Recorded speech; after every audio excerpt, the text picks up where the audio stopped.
Hello, everyone. I'm happy to meet you again. I'm Dr. Louis Fouché. I'm an anesthesiologist and intensivist in France, and I'm trying to do a live show and broadcasting about the people I admire or whom I think the work should be on the scene and shown to everybody because it helps us understanding better the world we're living in.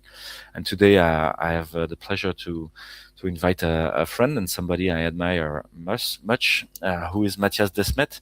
Hi, Mattias. How are you doing? Hey, Louis, doing well, and thank you for having me on. Thank you very much. It's an important moment for us in France because your book is finally published and translated in France, which is something really important. It makes years that French people want it to be translated, and I'm going to show it to the public. It's there. It's with Yves Michel editions in French, and Yves Michel is a friend also, and he dared to publish this book. And I say he dared because this book has made noises in the Gand University in Belgium. No. Yes, it was. Well, it has been banned actually from using it at Ghent University, um, which is a strange thing, I believe, because the book is very how would I say? It's written in a very friendly and kind tone, I believe, but certain things in the book uh, make certain people a little bit scared.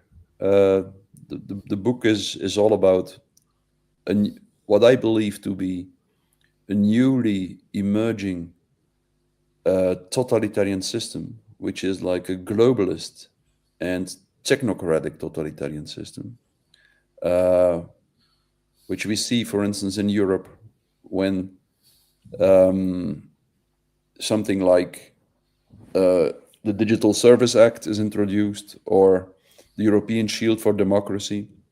Like, at first glance, all these initiatives seem to be very democratic, as the names mention, but on a closer consideration, you can see that they actually show all tendencies of a newly emerging totalitarianism, which will be like a globalist, surveillance, transhumanist totalitarianism.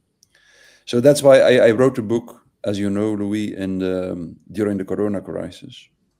But years before the Corona crisis, I was already studying the psychological mechanisms in newly emerging totalitarian systems.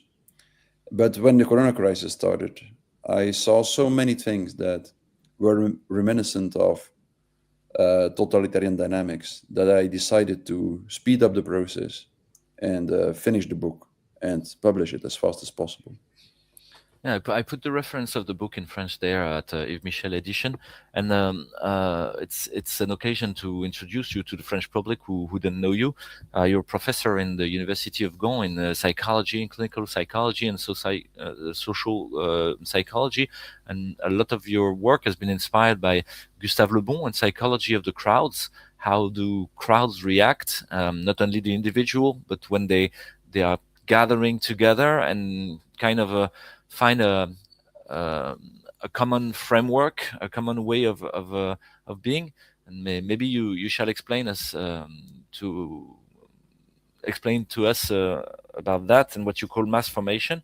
But just before, I wanted to react on what you said of the banishment of your book and the fact that most of the people were really afraid during the COVID and afraid by the sanitary crisis, but there was something else, something more, something behind the scene that could be felt by the people who had intuitive vision of the world and felt that there was something nasty with the way the governments were dealing with the people, the way the media were telling us what's going on, and this word of totalitarianism appeared in a lot of different places in the world, and it reminded us of the work of Hannah Arendt about Nazism and about the Nazi and the Soviet system.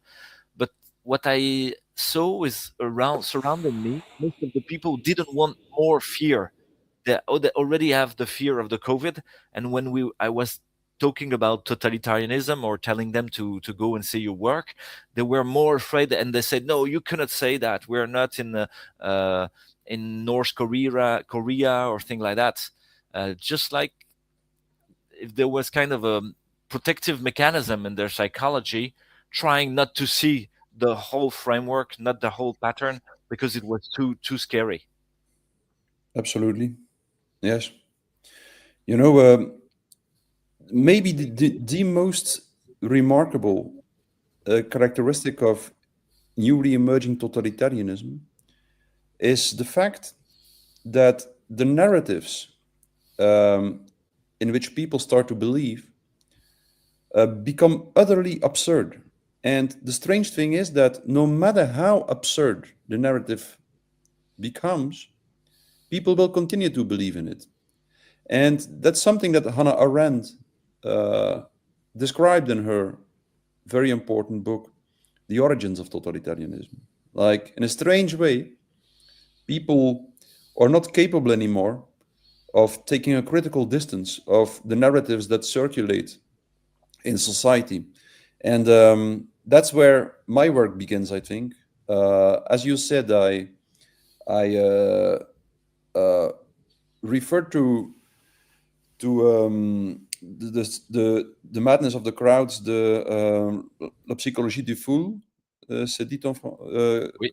as it is known in France, the work of Gustave Le Bon, who describes exactly this. He describes this strange phenomenon, which I coined the term for, of mass formation. Like, mass formation is a typical kind of group formation, which has very specific effects at the level of individual mental functioning. And like, for instance, once people are in the grip of a mass formation, they typically will become incapable of taking a critical distance of what the mass, the group, believes in.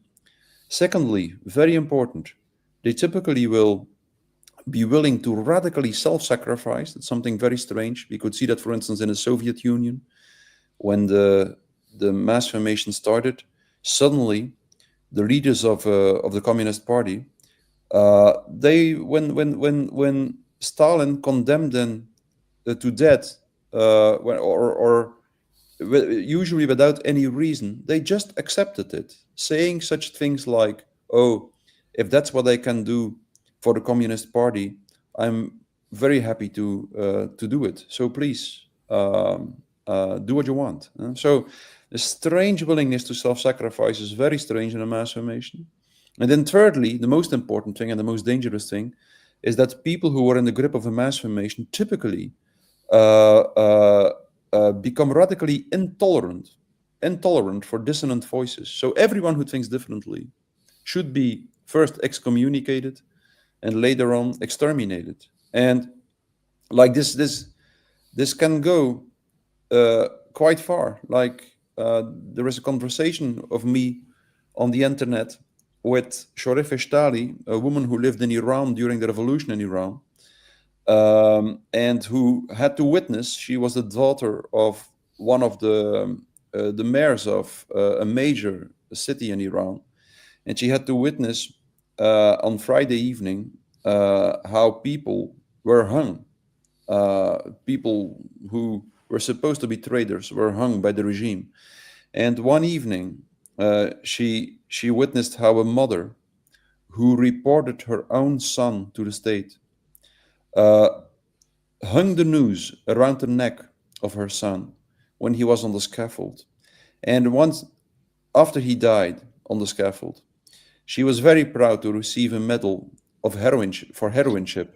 So that's the dramatic end stage of a mass formation. And once you understand the mechanism, you understand why mothers start to report their sons to the state and children start to report their parents to the state.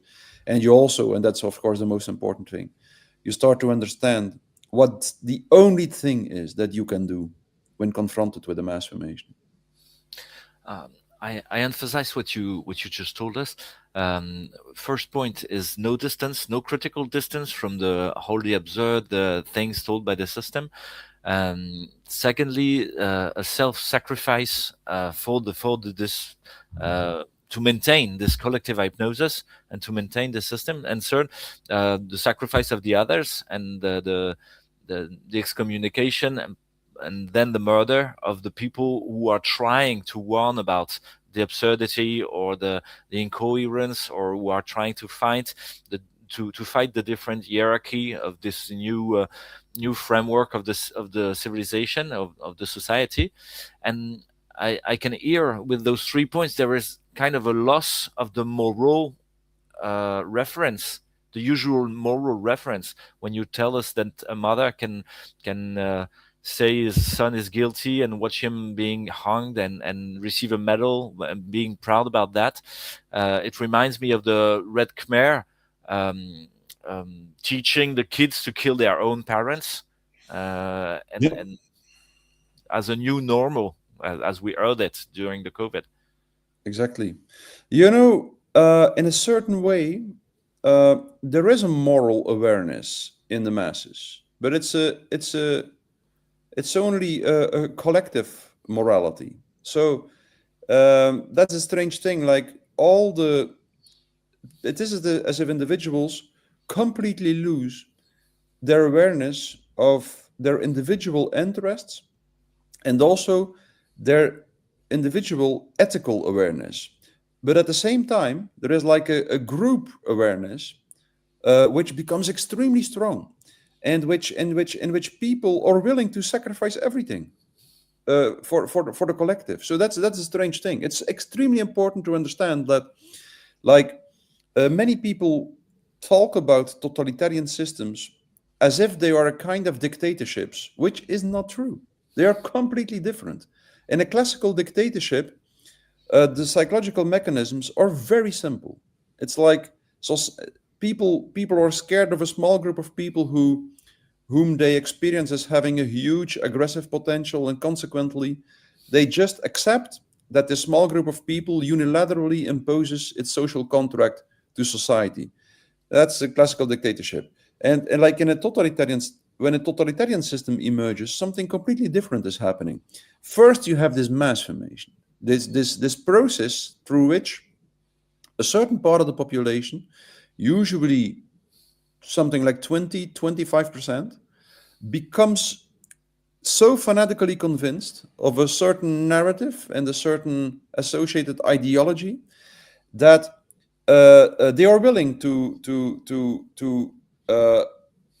destroy everyone who doesn't go along with that narrative. So that makes, and once this mass formation happens, and once it seized control of the state apparatus, then something typically at that moment, like once a mass formation happens and seized control of society, or of the structure, the state structures, then it typically will be able to impose like a much more suffocating doctrine to society than a classical dictatorship, just because the totalitarian state has a huge secret police at its disposal, namely this part of the population that is willing to report everyone to the state who doesn't buy into the narrative. Like that explains why like in former Eastern Germany, like it turned out after the collapse of the communist system, it turned out that up to 30% of the people had joined the secret police, and like almost everyone had been, people could look in their files after the system collapsed, and almost everyone could see that he was reported to the state by a family member. Yeah, almost everyone. So that's what happens in a totalitarian state. So that's why it is so important to understand what this mass formation is and how it starts. And maybe we can take some time, like a few minutes, to go into it, to talk about this how a mass formation emerges. Like, Yeah, just before you speak about that, I try to rephrase to just check that I understood it well. But you make a difference between usual dictatorship and totalitarianism. Usual dictatorship is a kind of a story of balance of power. You have weapons, you take the power, and the people are bowing in front of you because you can kill them. But that's all. They don't need to buy into your narrative, into your ideology, your religion, or anything, and they don't enroll you in their own ranks. You are fighting against them. So this is dictatorship. But totalitarianism is kind of a pervert way of taking the power because it makes you get into the power at the same time as it makes you it puts you into jail and in all the fields of your life. So you told us that the family were were involved into making another member of its own family being guilty. And we saw in France, like 5 or 10 years ago, appearing the idea of vigilant neighbors.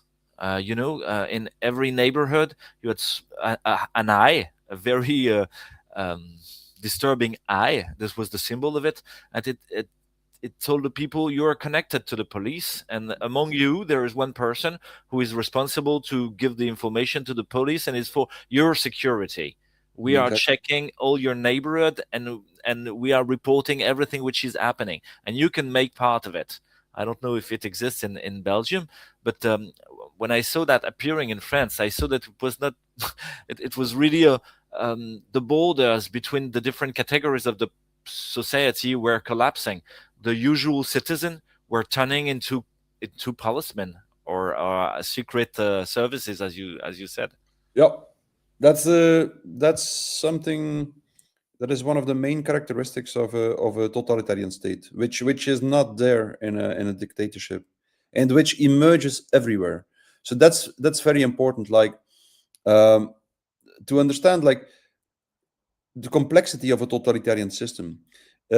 In a classical dictatorship, for instance, it can be a solution to kill a part of the dictatorial regime, because the point of gravity in a classical dictatorship is situated in a dictatorial regime. The problem with a totalitarian system is that the point of gravity is situated in the masses who are in the grip of the propaganda of the totalitarian regime, meaning that even if you eliminate a major part of the totalitarian regime, usually nothing will change. Nothing will change because you still have the masses who are in the grip of the propaganda. So you tell all the people who are listening to us that it's really useless to go and kill any member of the parliament or of the government. It's not the point of gravity as you see it to No, change things. to the contrary, violence always fuels totalitarian dynamics. And that's why it is important to understand how it emerges. Like, the most crucial thing we have to understand, or the most important psychological phenomenon of the last 200 or 300 years, is what Hegel, the German philosopher Hegel, called the atomization of society. Society is falling apart. People start to feel more and more disconnected.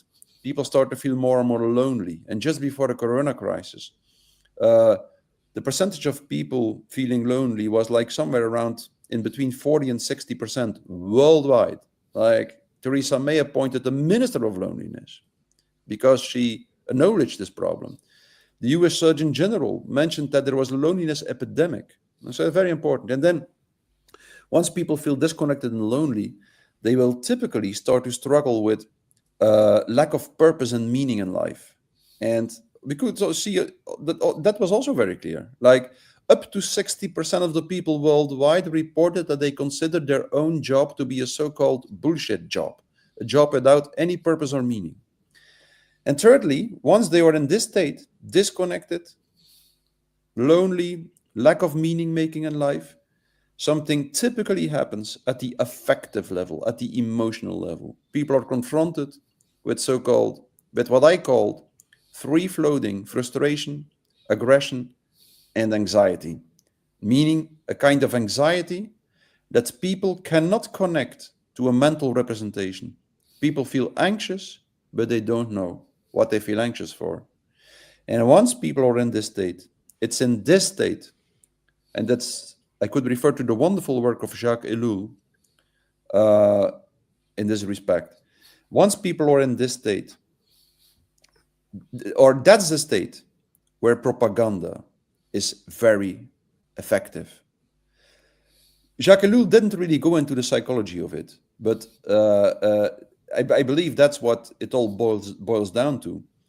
Once people are lonely, disconnected, lack of meaning making, and develop high levels of free-floating anxiety, if at that moment someone distributes a narrative through the mass media indicating an object of anxiety and a strategy to deal with the object of anxiety, like lockdowns to deal with the virus, there is a very good chance that all this freely floating anxiety in society connects at once to the object of anxiety, which is indicated in a narrative, and that people will be willing to buy into the strategy to deal with the object of anxiety, even if that strategy is utterly absurd.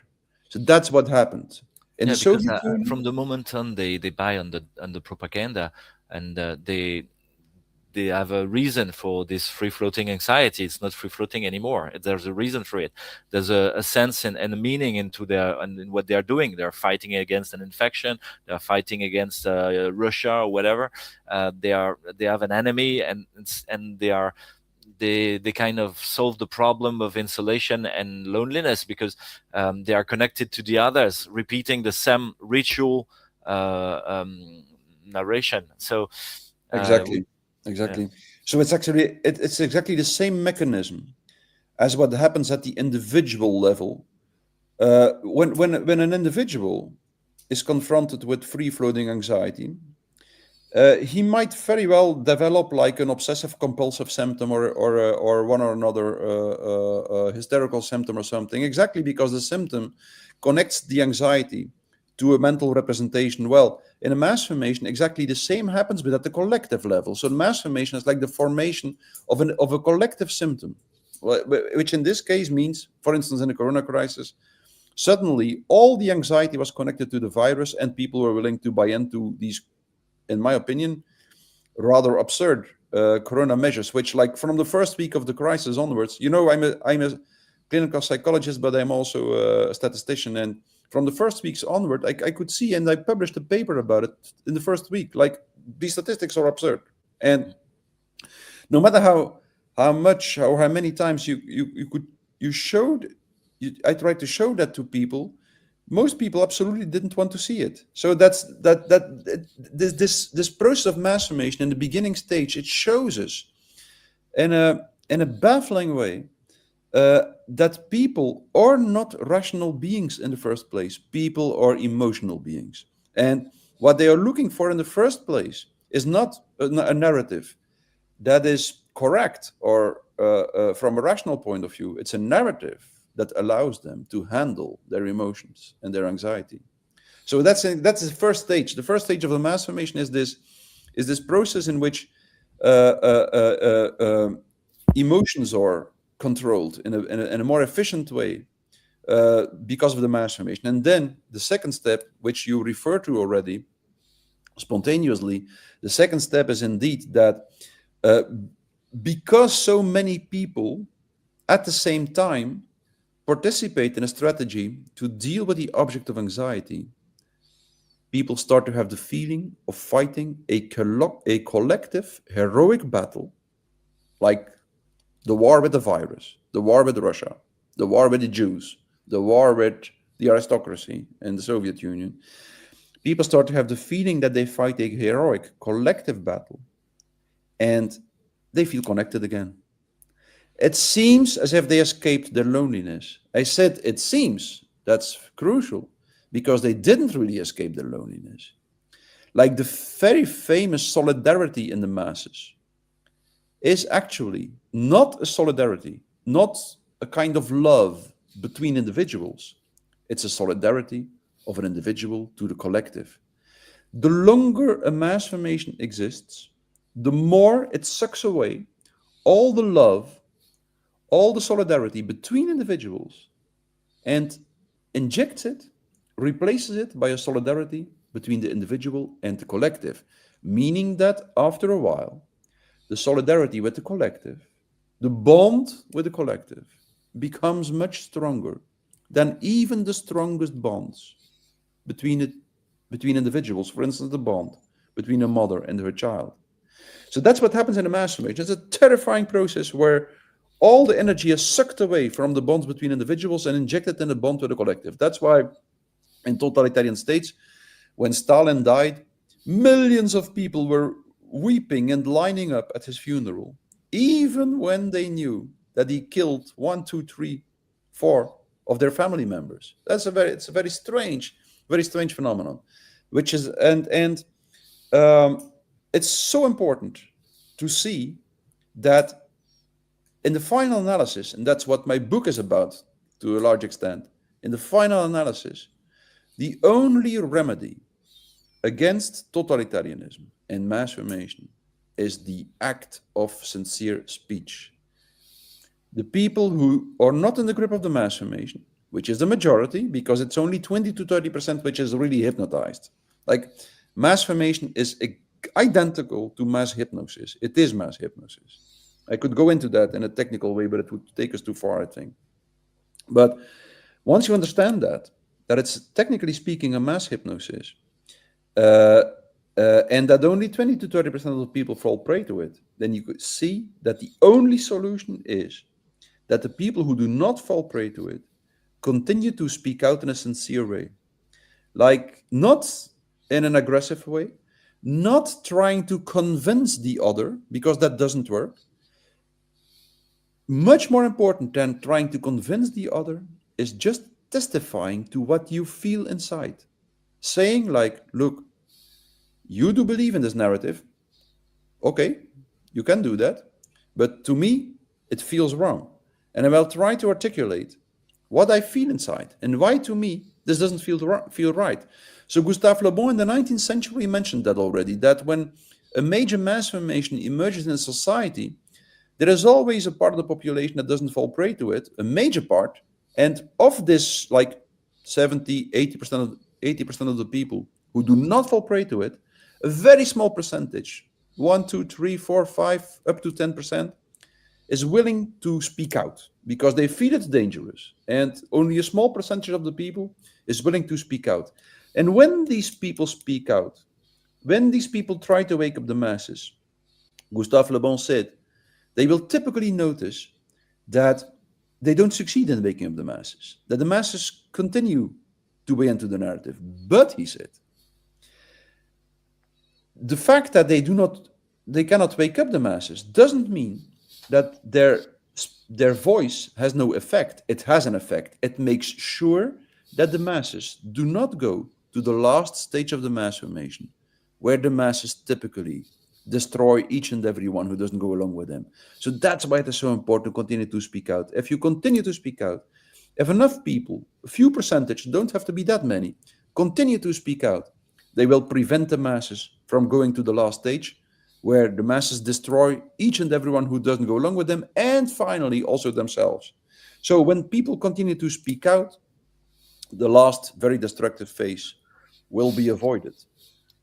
That's one important point, because a lot of persons told us during the COVID, and that all what we did to resist the narrative was useless, and the agenda was still going on.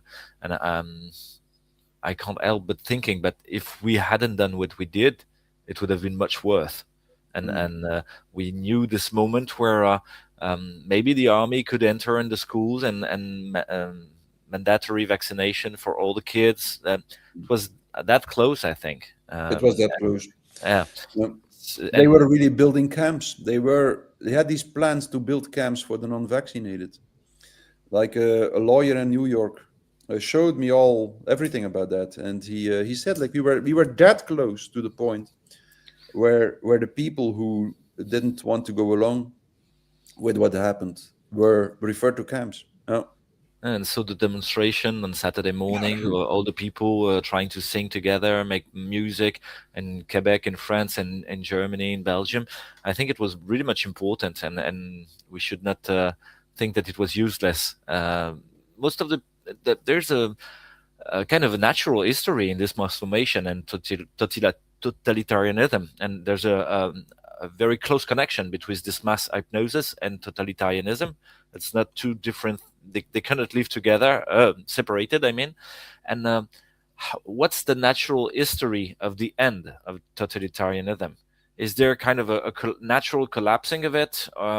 Is it at one moment it's disappearing, the narrative is over, Yes. nobody buys it anymore, or because for the moment we can see kind of an echo of the first mass formation, and just like in a when you have a movement of earth, or a volcano, you have Mm. replics, and we say in French, I don't know the name in English, but it's doing it again Mm. several times, and we saw COVID, we saw Ukraine, we saw Gaza, we saw there's um, climate change and things like that.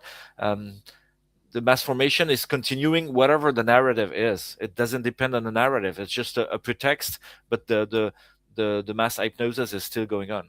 No, of course, of course. So, and it's very, from a psychological point of view, it's clear why it's continuing. Like because in order for a major mass formation to emerge, you need a lot of lonely people. Okay, that's what you need. Like a lot of disconnected people. That's why the mass formations have always existed. Like the Crusades and stuff were examples of mass formation, or the witch hunts in the 17th century were examples of it.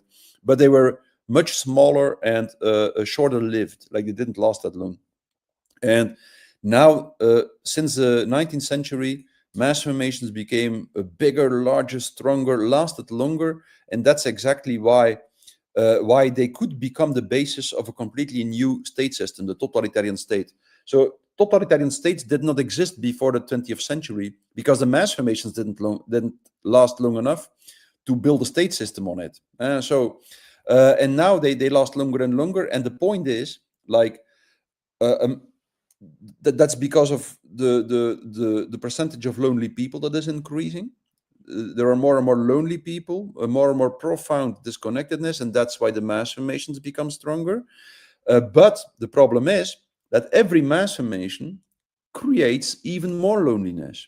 Okay, so it prepares the ground for the next mass formation, which usually might be a little bit stronger and more aggressive.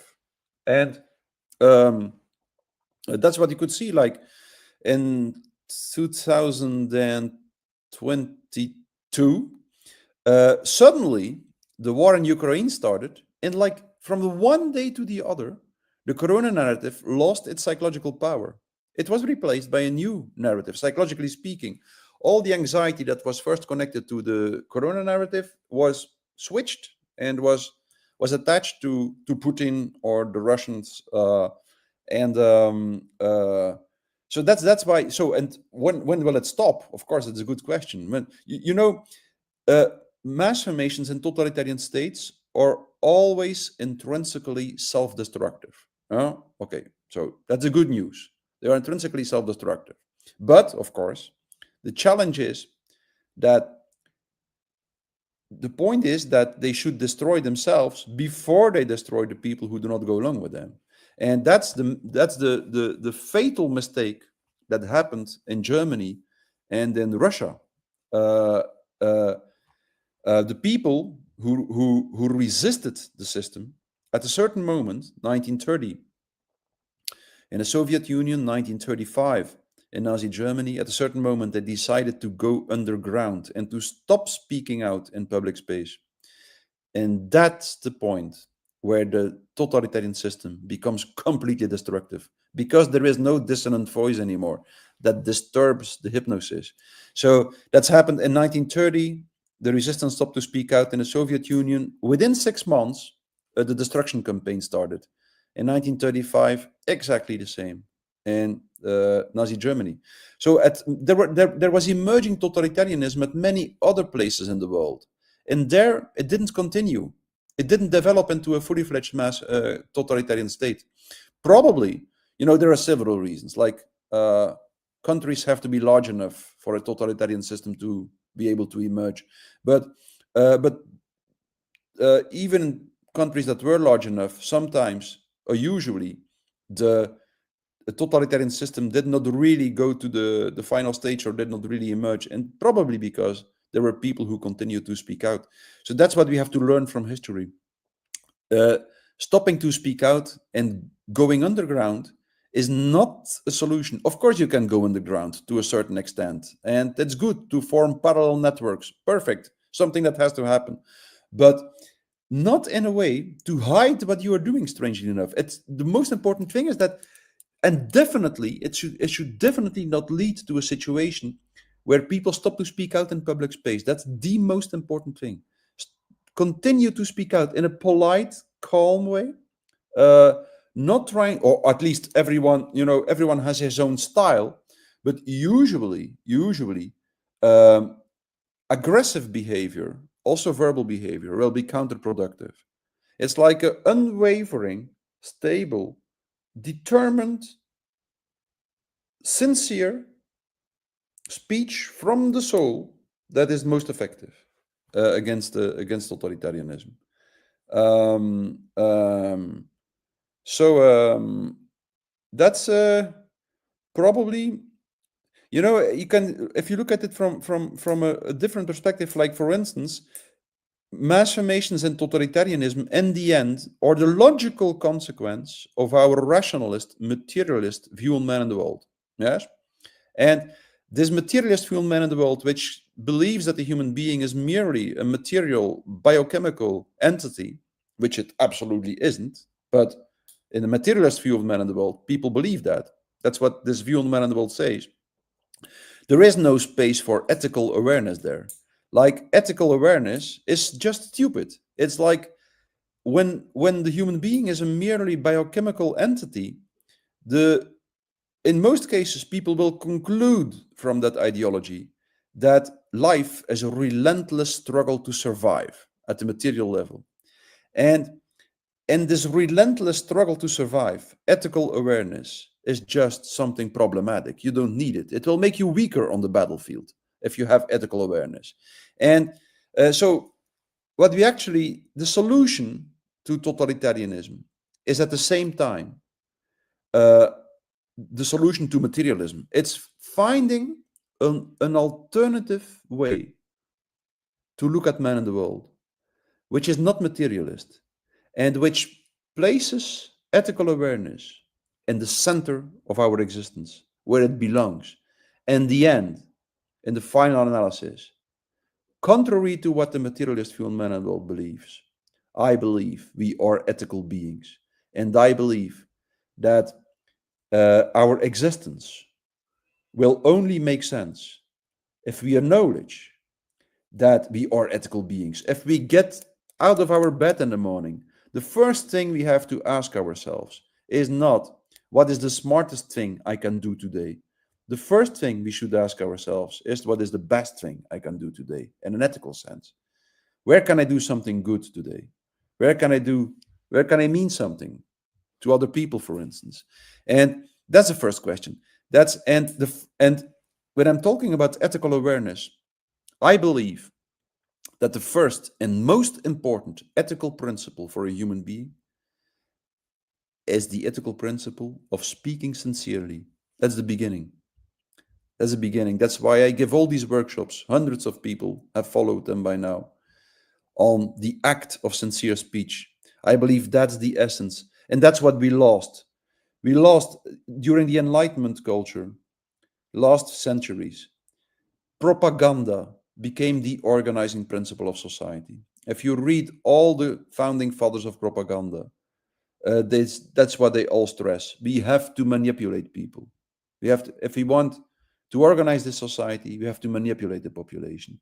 And at all levels, not only at the level of the leaders of society, but also at the level of the population. Like, people lost touch with sincerity and truth telling. And that's what we have to rediscover. That's what we have to rediscover. What does it mean for a human being to speak the truth? And at the moment, and then we will see that the act of sincere speech and truth solves all the major crises at the same time.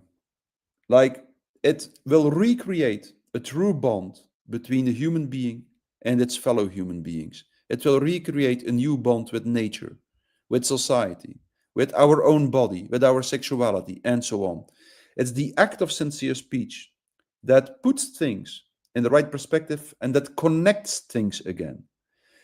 Each time, for instance, when you're in a group of people, small group of people, and someone speaks sincerely, that means someone finds the courage to show something that makes him or her vulnerable. Someone shows something that we usually hide behind what I often call the veil of appearances. At that moment, you will feel connection. You will feel that you can see another human being. You will feel that someone gave a part of him or herself through his words to you. It's that what creates connection. It's that what makes us feel for a moment that we really exist. And it's that what in the end is the only remedy for loneliness, mass formation, and totalitarianism.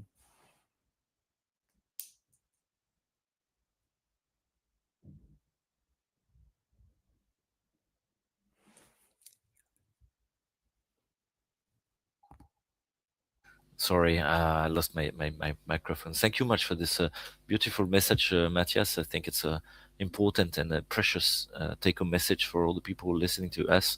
And they can find your book not only as a workshop about how totalitarianism is setting up and what are the frameworks of it, but how to solve it at the same time and to get back our true speech, our sincere speech, which make us feel connected to each other and being a human again. And the precious thing about that is that we feel in peace and joyful when we start to speak to have a sincere speech. We're not pretending anymore. We don't wear a mask anymore. We don't wear a social a role. We're not daughter, sister, father, boss, or anything. We are ourselves, and we speak with our soul. So thank you for this how to do message. I have a last question before we leave each other.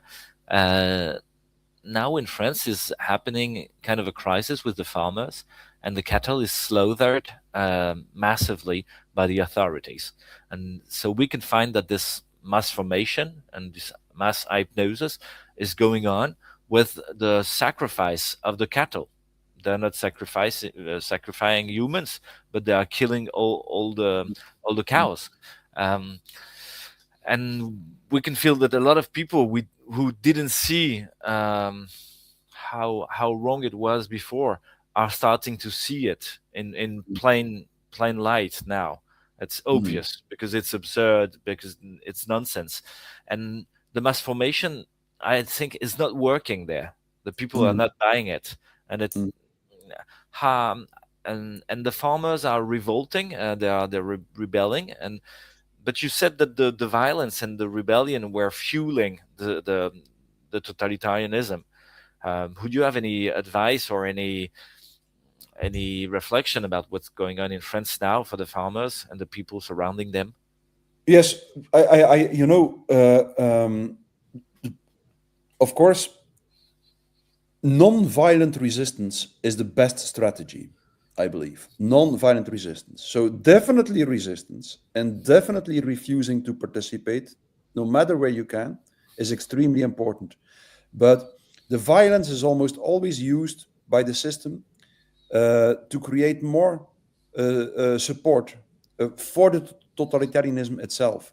When the people who resist use violence, they make it actually very easy for the people who make the propaganda to justify aggressive, repressive measures against the people who protest. So the point is, Louis, resistance is crucial, but non-violent resistance is more efficient than violent resistance. Yeah. Yes, and maybe it can be two the two parts of the same coin. Some people are resisting to protect the cattle, and they need to resist uh, also with violence because they receive violence very harshly, Mm. and the other one should bear the message with non-violence. So I think Yeah. we need to help our farmers anyway. So for the French people Yes. listening to us, it's an important point so that we can still have a connection to nature and be fed by people who have um, an intention of doing well in their job. It's not agro-industrial industry who is going to feed us with something good, but the real peasant and family farmers. And so thank you much for all what you're doing.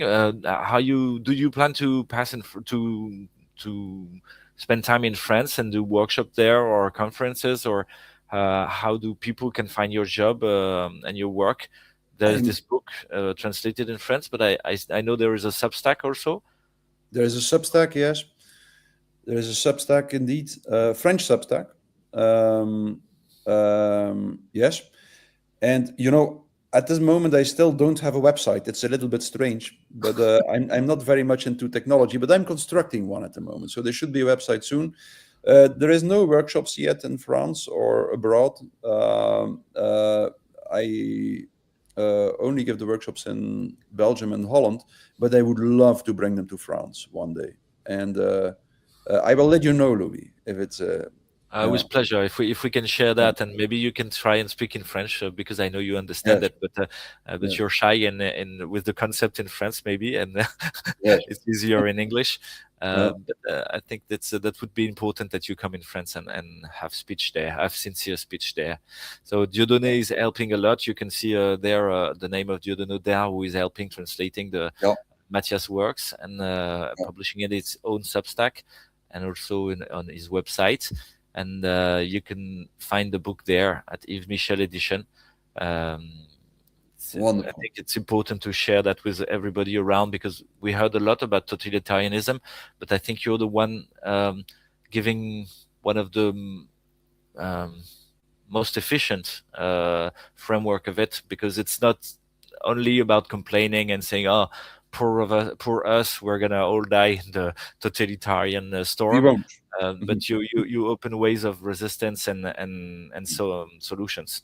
Thank you Yeah. very much. Bye bye. Wonderful. Thank you very much, Louis. And hope to see you soon in the new year. Yeah, with pleasure. Bye bye.